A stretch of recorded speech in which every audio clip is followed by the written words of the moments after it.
Alright, I'm finally getting to the Impact review. Sorry I couldn't do this earlier, but I said this on Twitter. I had a really long work weekend. I was working Friday, Saturday, Sunday, pretty much all day each day, and I had a bunch of long commutes, and I just did not have the time to do it over the weekend.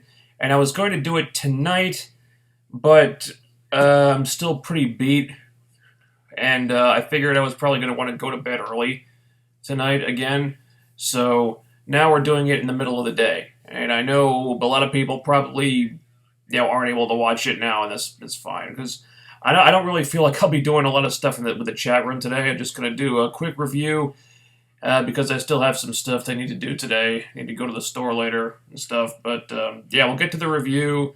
And maybe we'll take a few questions, but I really just want to get through this one quickly. So let's just go for it. Impact from September the 1st. I think that was right. So our show begins with a Broken Hearty family sing-along. Rebby's at the piano. I'll fade away and classify myself as obsolete.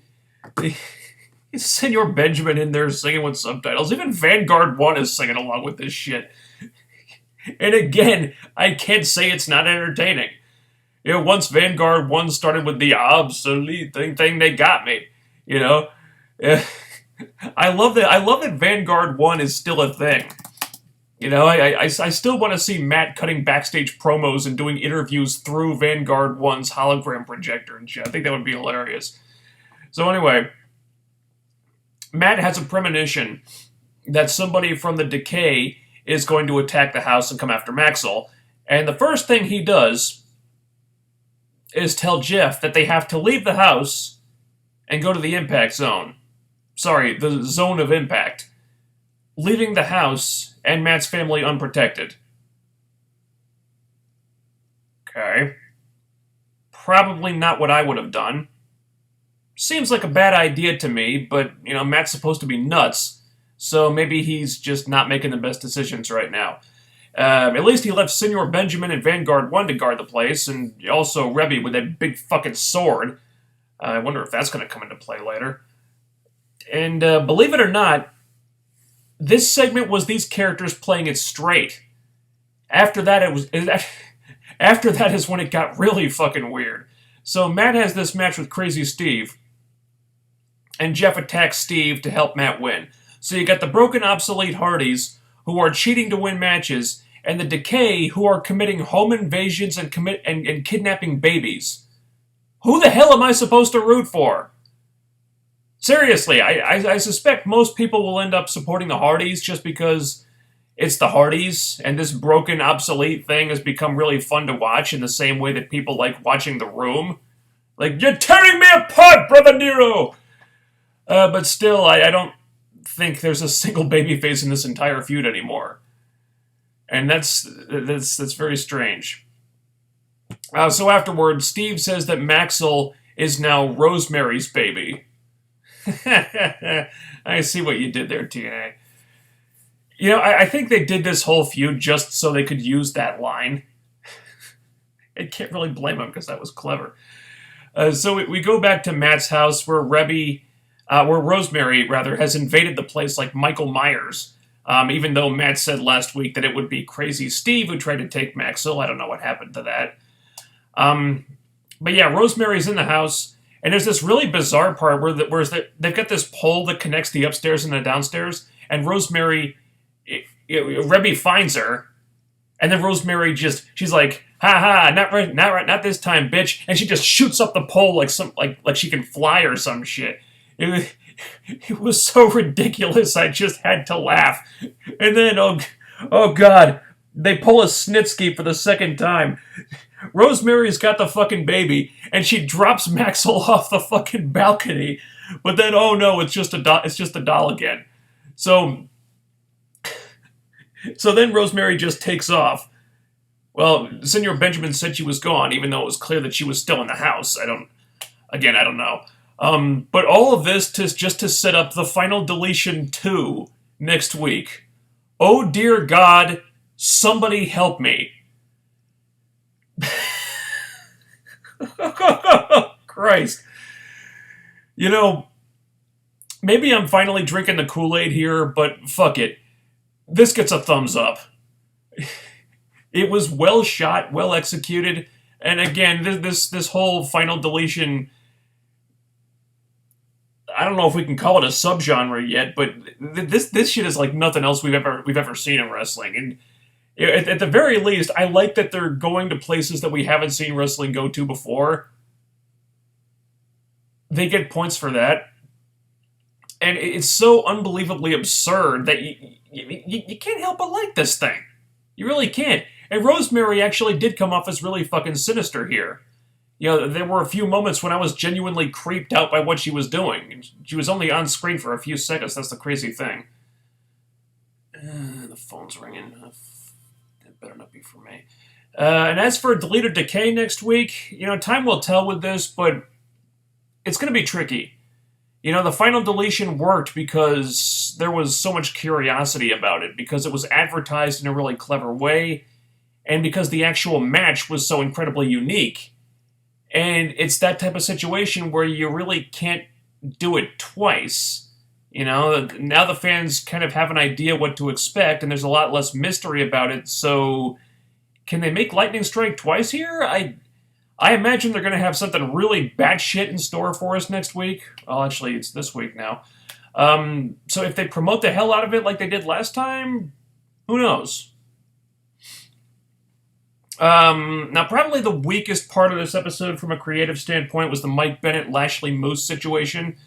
Not that it was bad at all, despite the rushed face turn for Moose, but I don't know if there was a doubt in anyone's mind how it was going to turn out. You know, Bennett and Lashley had this promo to set up the match. I really love how they're writing Lashley right now, by the way. You know, he's like the biggest badass walking the earth, and he knows it. And he's not scared of anyone. Whereas in WWE, you'll have a heel acting like a badass 1 minute and then playing the chicken shit card the next. You know, none of that crap with Lashley. The guy fears no one, and it's really refreshing. So they talk about Moose, mostly. You know, I can handle Moose, but can you? Because maybe Moose just hates your guts. And then, you know, here comes Moose, and he says that he's going to decide who the champion is going to be tonight. And did anyone really think that Moose wasn't going to ditch Mike Bennett at that point? I guess it was a little surprising when he just did nothing instead of actually getting involved in the match, but still, they telegraphed the hell out of that. And that's why I say this face turn has been so rushed. Because they went from 0 to 60 with this thing just like that. You know, why change it so fast when you had something really good with this burgeoning King of Miracles stuff? Also, you had a great potential tag team with Mike Bennett and Moose at a time when you're in serious need of viable tag teams. You know, I'm not going to say it didn't work because Moose is getting really over really fast, but man, they're leaving a lot on the table here. I enjoyed the match, however, even though it was a lot shorter than I would have liked. And, you know, when you look at Bennett and Lashley face to face, suddenly Mike Bennett doesn't look like he has much of a shot. Something else I got to kick of here. Maria attacked Lashley, nailed him right with her title belt on the floor. I just really appreciated that moment. That this company shows that the knockouts aren't afraid to physically you get involved with the men like that. You really don't see that in WWE. At least, not that I can recall. X Division time. They have another goddamn Ultimate X match to crown a new champion. Now, to their credit, they give it a video package where the X guys all get to talk about the match, and then the match did get a decent amount of time, and the right guy won, and he got a promo afterwards. So they did a lot of stuff right. You know, they did a lot of the right things here that they don't normally bother with when it comes to the X Division. But I really, really, really wish they had waited until Bound for Glory to do this, instead of doing it on Impact with 1 week of build-up. Though, you know, it was still more build-up than they usually get these days. It seemed like Bound for Glory was the perfect place to do this. You want to show that what Lashley did to the X Division title was a load of shit? It's a load of BS? You want to show that the title is really important? Crown the new champion on the biggest show of the year. Don't do it on Impact after one promo. I mean, come on. I mean, this is just common sense. They had one talking segment last week to hype this thing. You had one video package, and then they crowned the new champion. After what Lashley did, after the way you've treated the X Division for quite a while now, I think more was required. Why would you not do this at Bound for Glory? It makes no sense to me. It's not like you're lacking for Ultimate X's on free TV lately. You're doing these things all the time now. And one question I had about this. What were the rules of the match exactly? Because this was not a normal Ultimate X. It was a Gauntlet Ultimate X, meaning that the guys were entering the match one at a time, like every 2 minutes or something. But the people in the match were already going for the belt before everyone had entered. I'm assuming it was within the rules for them to do so, but if that's the case, how is that fair? It's not. Conceivably, this match could have ended before every participant had even entered the match, and that's really messed up. How is that fair to the guy who enters the match last? Because by that point, everyone else has had like 10 minutes to have a chance to win. They could have won the match before that guy even came in, and that's fucked up. Now that aside, the match was really damn good. I'll say that. This is one of the best Ultimate X's in a long time. They earned a lot of points with me for paying homage to a couple of the spots from the AJ Sabin PD Ultimate X, which in my opinion is still the greatest Ultimate X of all time. I still think that match has not been topped. But they did that spot where the guy is hanging from the ropes and he does the Hurricane Rana from the dude way up there, and then the finish with the two guys are fighting over the belt, and then the other guy springboards over and grabs it out of the air. Awesome. AJ Sabin and PD did that stuff, and these guys pulled it off too. Great stuff. Now, you could tell that they really put some thought into how they booked this match. They actually paid tribute to a little X Division history here. I appreciated that. And I like DJZ winning too. That guy's been killing it this year, been doing the best work since he joined the company, and he really, really deserved that.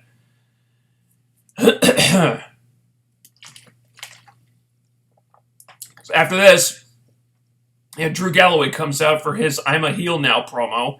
I got screwed out of the world title 3 times, and you stupid fans cheered for Aaron Rex instead of me, and now I'm mad at the world. Evil! And it's a really good promo. Drew's already showing more personality than he did as a face. Plus, the guy just looks like a heel. He always has. So I think this is going to work out great. It feels like it's what Drew has been missing this whole time.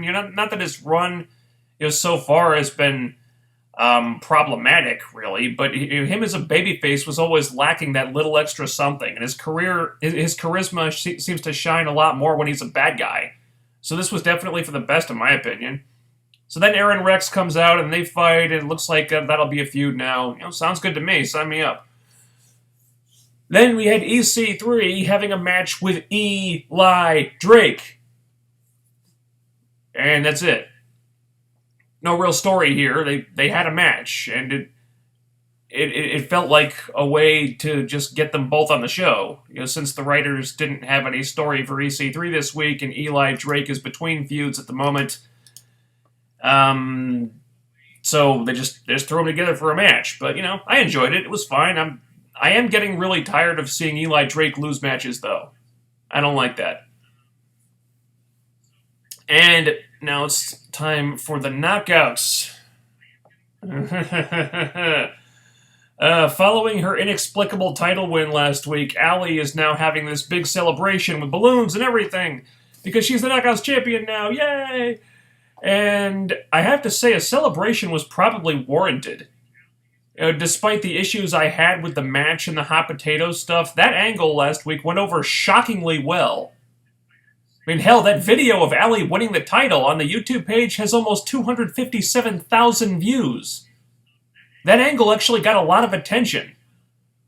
So Allie comes out all happy and excited, and she thanks all the fans, and she's in total babyface mode here, and it's working, and the crowd is cheering her, chanting, Allie, Allie! And then the other shoe drops.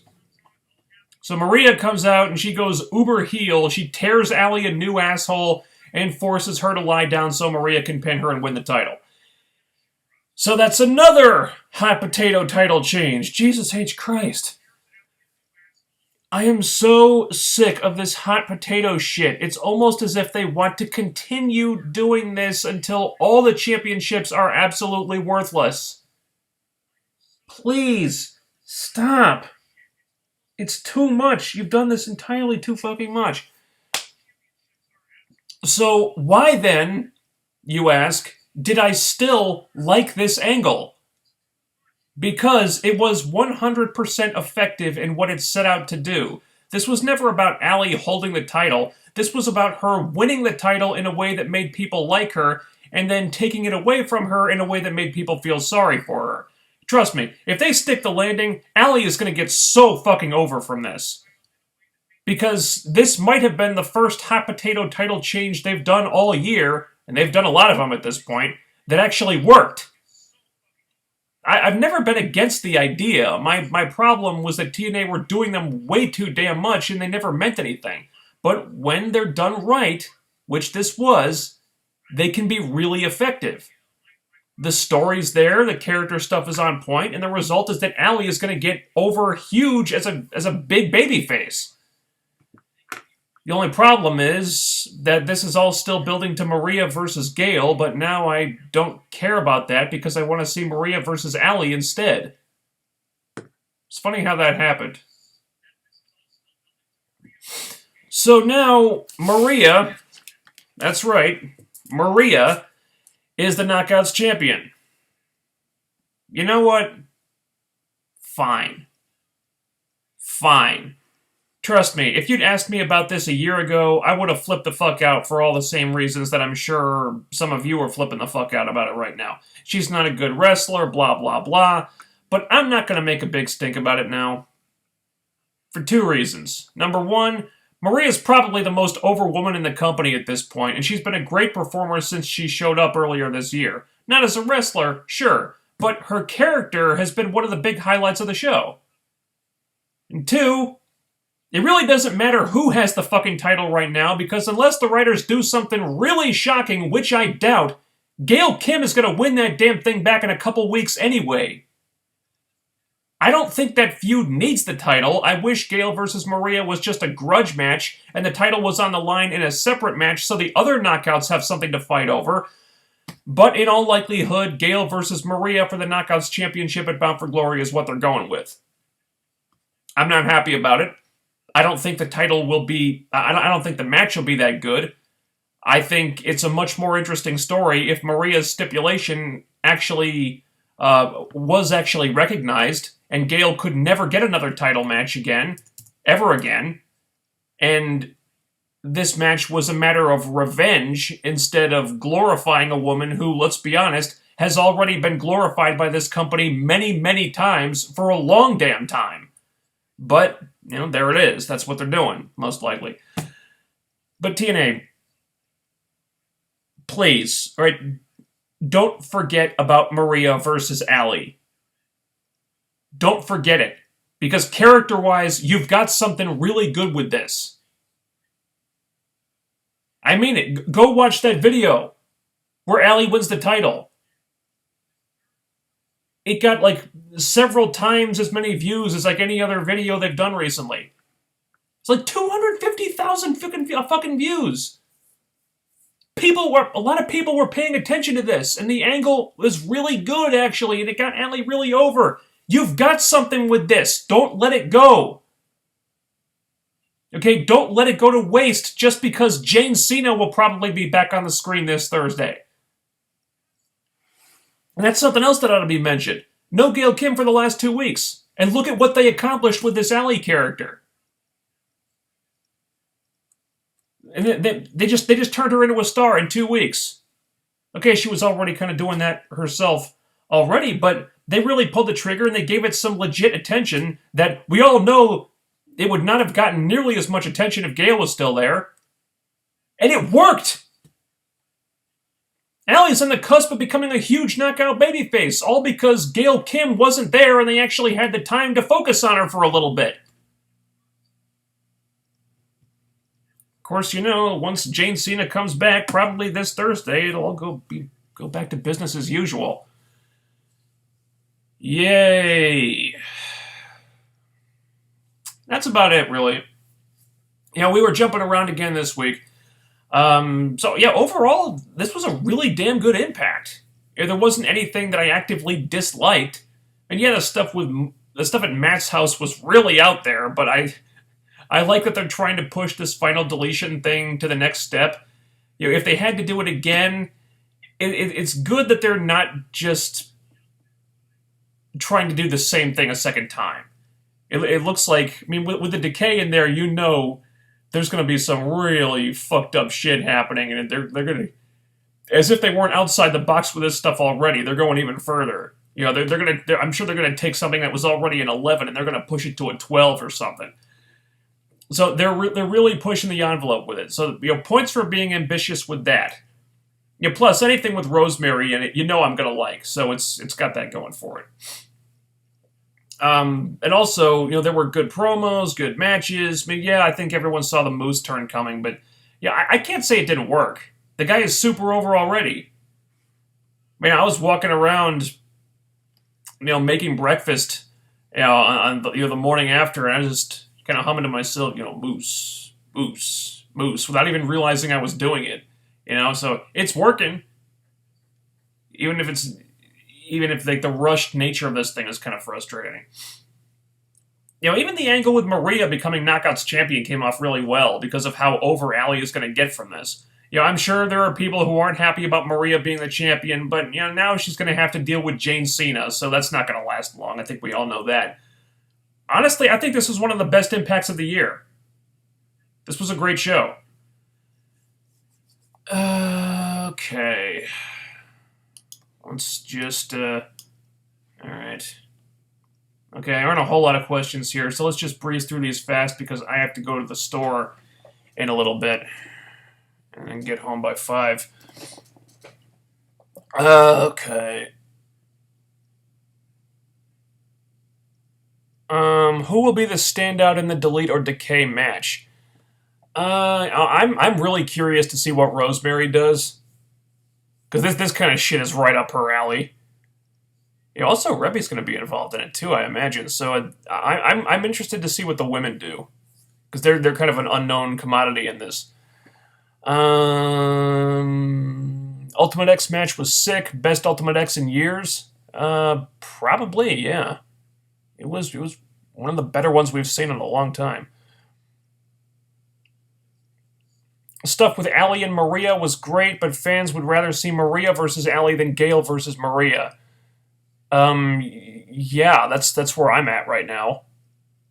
Mainly because I think suddenly that there was this huge momentum shift, and now Allie is the one that people are rallying behind, and that people want to see more of. Whereas we've seen more of Gail. We've seen lots and lots and lots of Gail, especially recently.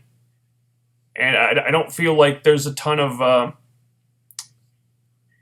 fan support for her as much as there is a budding resentment for her because she gets focused on so much. Whereas with Allie, she's a fresh character. She's a new character, and she's a likable character, and one could argue that she's more likable than Gail right now.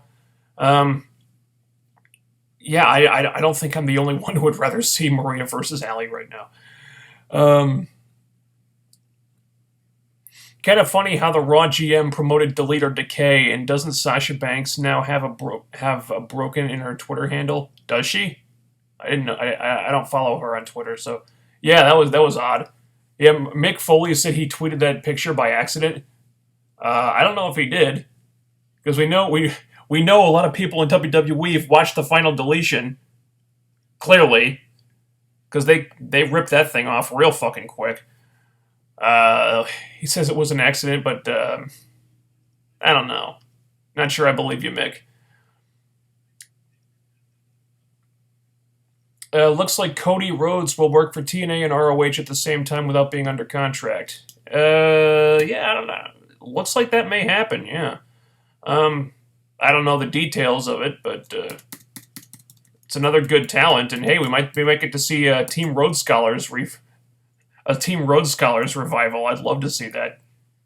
Tag team division would definitely benefit from that. And I'm putting the cutoff point in now because I really don't have a lot of time, and I'm still really tired from the last 3 days, so I don't want to go too long with this.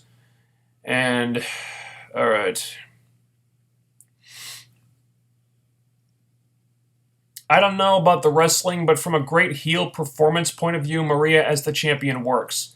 Yeah, that's where I'm at. Um, like I said, as a character, you really it's really hard to argue against her being the champion just because of the position she's in. I mean, she's been doing great work as a character. I mean, this is a whole new Maria. I had no idea she had this kind of performance ability in her. And as an actor, just as a promo, as a character, I mean, she's been knocking it out of the park for months. Yeah, I know. I know she. We don't. Nobody. I don't think any of us expect her to be a great wrestler when she faces Gail. Well, I'll go back to what I said about that match when I thought it was going to happen at Slammiversary. I don't expect that to be much of a match. I think it'll be more of an angle. And I mean, yeah, Gail can work some black magic and carry people to good matches who aren't on her level. But I don't know if that would be incredibly satisfying. I don't think you really want a match so much as you just want to see Gail like beat Maria up and like have Maria get her ass kicked. You don't really need to do a match for that. At least not a 4-star match. Shouldn't Sienna be pissed? I mean, she lost the title to Allie, but Maria has the title now. Then again, they never do rematches again. Ever will, unless it's Gail. Yeah, we haven't seen Sienna's reaction yet, have we? Shouldn't Sienna be pissed? I think she should be. Maybe she will be this Thursday. We don't know. I think she absolutely should be pissed. Yeah, yeah.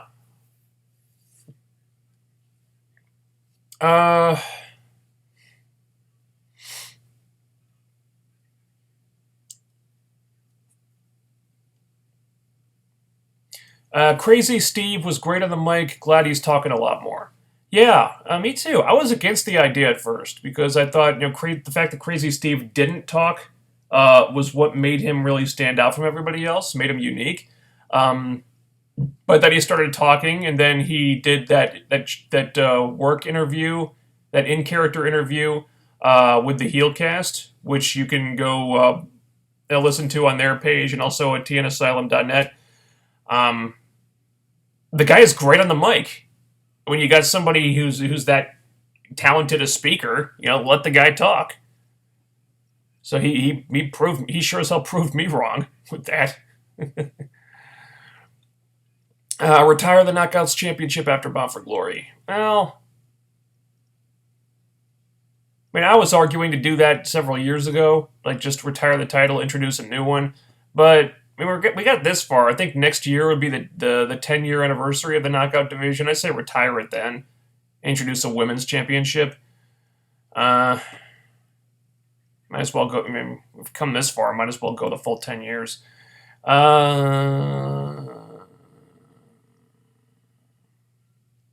Bennett and Moose breakup was way too soon. They could have had a great run as a tag team. Yeah. Even if that's not what they had in mind for either guy. I mean, there was at least there was the potential for a tag team there, and they don't have many tag teams to work with right now, or at least not many viable ones. There's the Decay and the Hardys, and I guess Davey will be back in I think November, so the Wolves will be back in the not too distant future, but. And that's basically it. I mean, having Moose and Bennett in their back pocket was, a very good thing. Maybe now they'll have Team Road Scholars in their back pocket. Who knows? Jade, Sienna, and Allie will never get their rematches. It's really bothering me. Assuming Gail wins the title at Bound for Glory, which I think we all think she will at this point, Uh, Something I'd like to see her come out on the Impact following Bound for Glory. So the following Thursday, she comes out. She's the champion now. She gets in the mic and says, for my first title defense, I want to give Jade the rematch that she never got after she lost the title at Slammiversary. And then Jade comes out. They finally have that one-on-one match that gets a lot of time and doesn't get interrupted or end in a DQ or any stupid shit like that. And Jade goes over clean, wins the title, and then gets the championship reign, the proper championship reign that she should have had the first time. Then maybe she can feud with Sienna over it. Allie, I don't think Allie needs a rematch because the point was, I guess, like I said, the point was her not holding the title. It was her winning and then losing it.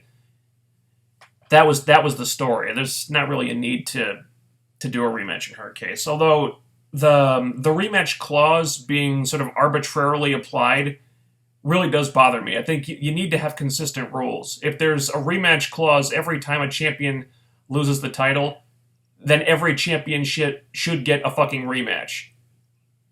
Why does it apply to some people but not the other? The inconsistency with the rules of that really bothers me.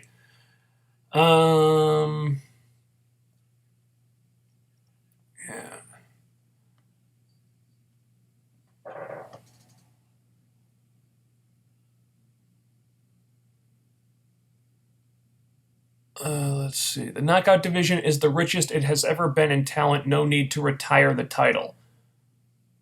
No, retiring the title would have nothing to do with the division itself. It was just, it's just, sometimes things just run their course, and sometimes like a fresh start is warranted. In the case of the Knockouts title, that thing went through a period that I talked about a lot, a while back, where every knockout on the roster had been a multi-time champion. And I've said that before. By that point, that title ceased to mean anything. And now, they haven't been treating it that well lately. You've had a number of women who won the title for their first championship run and had their runs just thrown under the bus because they had to take a backseat to Gail Kim versus Maria. And, look, there's 3 first-time champions in a row. Two of them had title runs that went absolutely nowhere, didn't get focused on at all, and another who lost the title the next week. And that we're kind of past the point of that championship being treated as something prestigious and incredible. It's kind of, I don't want to say tarnished because that's not the right word, but it doesn't mean what it used to. And I just think, plus, and the whole name Knockouts in the first place, it's kind of, I don't know, become a little silly, a little bit cliche. Why do we have to name them something? Why can't they just be women? I just feel like the time has come. Actually, I felt like it came a while ago. That's why I proposed they do this, several years ago. But they didn't, and WWE beat them to it, and now they got to play catch up, I think. As of now, the Alley video has got 256,924 views. Not too shabby, TNA. You got something good with this, don't blow it. Alright. I'm going to do these last couple questions, and then we're going to call it quits, guys. Wow.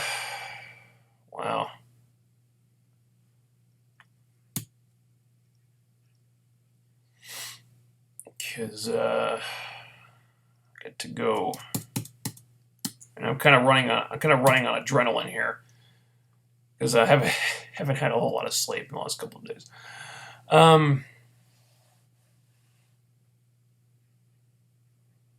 When will the new TNA title turn up on TV?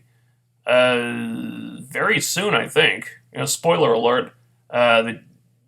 The King of the Mountain / TV / Legends title is gone. Yeah, they're looks like they're giving up on that. They're introducing a new one, which is, it's thank God, right? So I think that'll be showing up soon.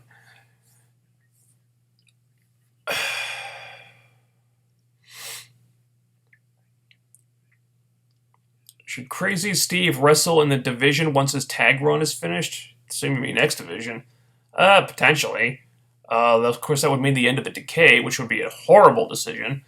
If anything, I'd want them to keep the Decay around as long as they possibly can. I wouldn't be against them possibly replacing Abyss with someone who's got a little more spring in his step, provided that person fit in with the group. But I would want Crazy Steve to stay in the Decay and the tag team division because they're badly needed right now. The neglect of Eli Drake is starting to make me angry. Well, I wouldn't say he's neglected exactly. I mean, he has been getting a lot of mic time. He has been featured. I wouldn't say he's been pushed very hard. And yeah, I definitely, like I said, him losing matches is making me angry now. And I'm getting upset with that. I want to see this guy win because he should be winning. And where am I? All right. Your opinion on deathmatch wrestling? I don't really have one, but I'm not a fan. And that was going to be it. Sorry for the shorter than usual stream this time, guys. Also, sorry for doing it in the middle of the day on a weekday when I know a lot of us are busy.